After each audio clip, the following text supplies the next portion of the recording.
Students, आज हम समझेंगे कि एनर्जी क्या होती है। यानी हम यूज इस तरह से समझ सकते हैं कि अगर फर्ज करें एक ऑब्जेक्ट को जो कि रेस्ट पोजीशन पे है, इससे अगर हमें मूव कराना हो तो अगर हमें एनर्जी होगी तो हम इसे मूव करा सकते हैं। यानी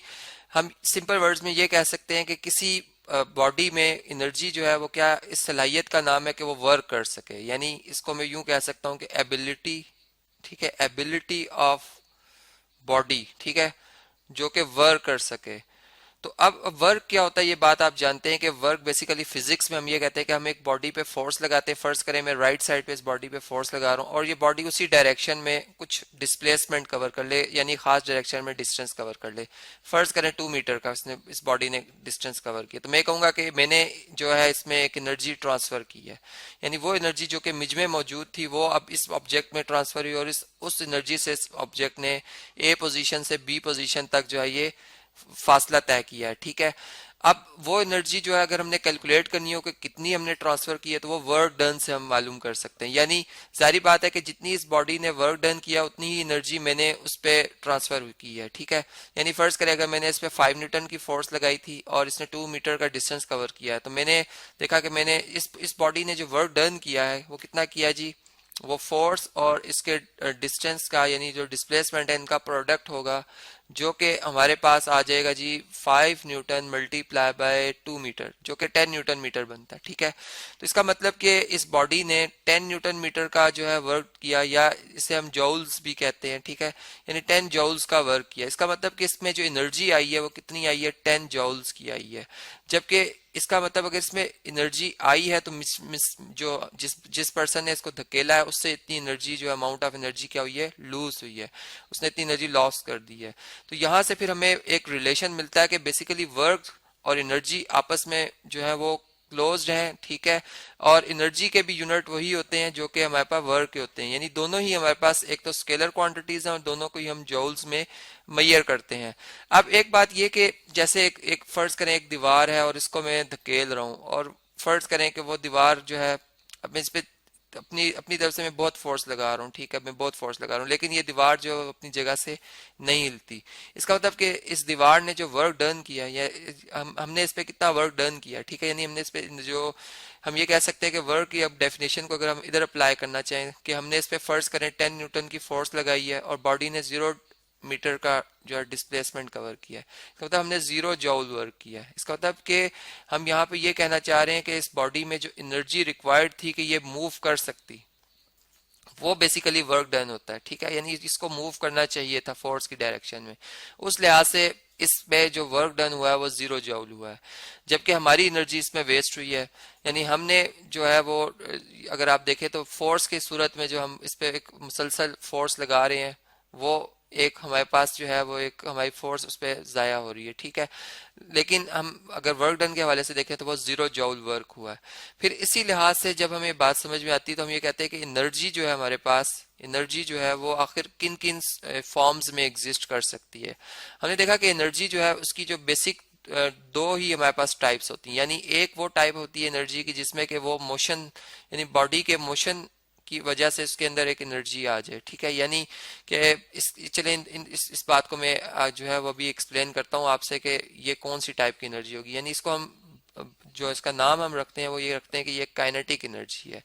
यानी ये काइनेटिक एनर्जी है जो कि मोशन की वजह से है। जबकि दूसरी एनर्जी जो हमारे पास होगी वो पोटेंशियल एनर्जी होगी, यानी जो पोजीशन की वजह से होगी। लेकिन अब इसमें कि किस तरह से ये एक एनर्जी जो है हम इन दोनों को स्टडी कर सकते हैं। यानी इसकी सिंपल एग्जांपल मैं यूं कह सकता हूं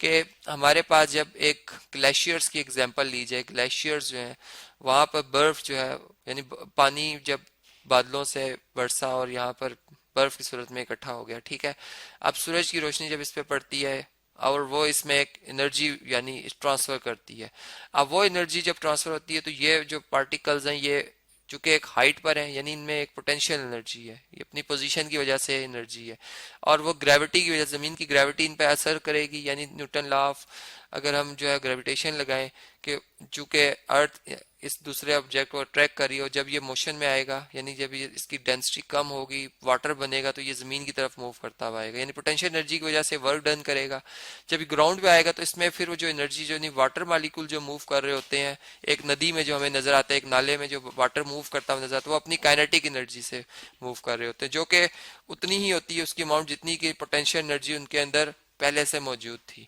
तो ये बात हमें ऐसा से भी समझ में आती है कि काइनेटिक और पोटेंशियल एनर्जी जो है वो किस तरह से आपस में रिलेट करते हैं, जिनके ऊपर मैं थॉरली आपसे डिस्कस करूंगा, यानी इनकी पूरी डेरिवेशन पर हम बात करेंगे। फिर हमने देखा कि हमारे पास जो एनर्जी है इसकी जो और भी यानी जो नेचुरल फिनोमिना से हमें बातें नजर आती हैं वो हमारे सामने एग्जिस्ट करती है। जैसे कि हम अगर सूरज की रोशनी में हम जब खड़े होते हैं, ठीक है, तो हम महसूस करते हैं कि हमारी बॉडी का टेम्परेचर जो है वो बढ़ता जा रहा है, यानी हमें गर्मी महसूस होती है।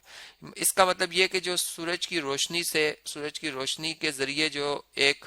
हीट है जिसे हम हीट कह रहे हैं, बेसिकली वो हमारी एनर्जी को चूंकि बढ़ा रही है, इस वजह से हम इसे हीट कह रहे हैं, वो ट्रांसफर हो रही है, ठीक है, यानी वर्क डन कर रहा है सूरज हम पर, जिससे कि हमारी जो बॉडी का टेम्परेचर वो इंक्रीज कर रहा है, ठीक है। इसका मतलब कि हीट जो है हम सूरज से हासिल करते हैं, जिसे हम एनर्जी कहते हैं कि ये एक एनर्जी है। और फिर इससे हम यानी फिर हीट से भी आगे हम अगर देखें आम लाइफ में, तो हम कितनी ही और जो क्या कह सकते हैं इससे मजीद हम वर्क कर रहे होते हैं, ठीक है, हीट एनर्जी से। फिर इसी तरह अगर हम इस तरह से बात करें कि हमारे पास जो लाइट है वो भी एक एनर्जी, यानी अगर सूरज की जो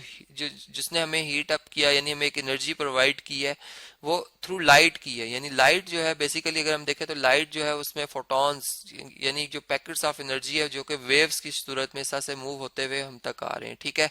और जो कि फिर हमारी बॉडी के सेल से टकराते हैं और फिर उनमें एक वाइब्रेशन प्रोड्यूस करते हैं, जिससे कि हम यानी जो कि थॉरली हम इस पर डिटेल में बात करेंगे, जिससे हमारी